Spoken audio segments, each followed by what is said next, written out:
বন্ধুরা, আপনারা সবাই কেমন আছেন? আজকে আমাদের রেসিপি জলপাইয়ের চাটনি। সঙ্গে থাকুন দেখার জন্য। খুবই সহজভাবে এটা আমি করেছি। বেশ কিছু জলপাইকে পরিষ্কার করে জল দিয়ে ধুয়ে নিয়ে এবার আমি প্রেসার কুকারে সেদ্ধ করে নেব।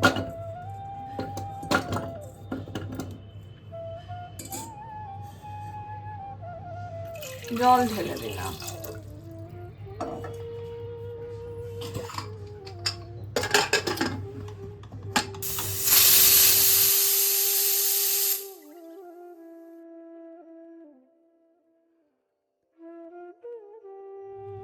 জলপাইয়ের বীজগুলোকে আমরা ফেলে দেবো, আর লক্ষ্য রাখবেন জলপাইটা যেন বেশ ভালোভাবে সেদ্ধ হয়। সেই জন্য 5-6টা সিটি প্রেসার কুকারে দিয়ে নেবেন, তাহলে খুব ভালোভাবে সেদ্ধ হয়ে যাবে।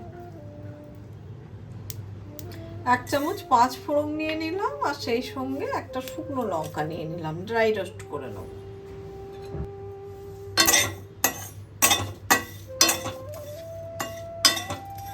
এদিকে 5 ফোড়ন আর শুকনো লঙ্কাটা ড্রাই রোস্ট হয়ে গেছে, রংটা পরিবর্তিত হয়ে গেছে, আর একটা চটপটে আওয়াজও হচ্ছে।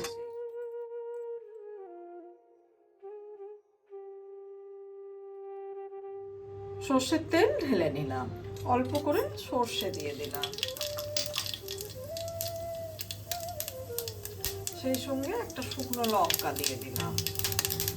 ফোড়নটা যখন হয়ে যাবে তখন আমি হাতে ম্যাশ করা জলপাইটা দিয়ে দিলাম।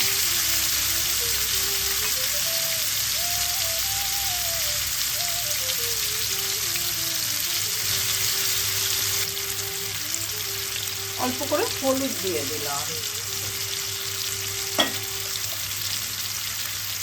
নুন দিয়ে দিলাম,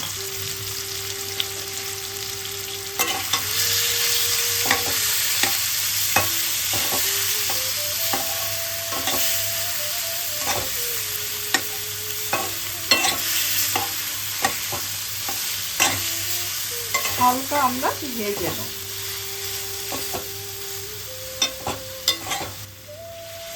এদিকে জলপাইটা কিন্তু আমাদের ভাজা হয়ে গেছে। আজকে চাটনিটা আমি গুড় দিয়ে করছি।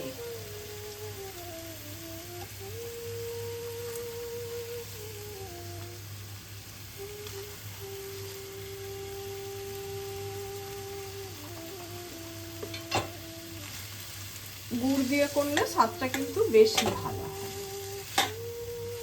আর আপনার যদি মনে হয় গুড়ের সাথে একটু চিনিও দিতে পারেন।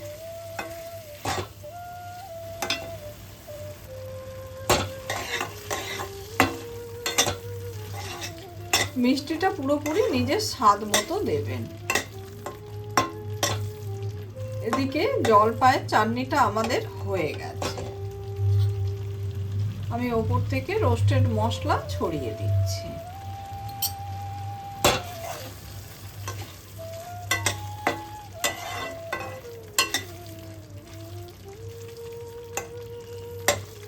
চাটনি আমার পুরোপুরি রেডি।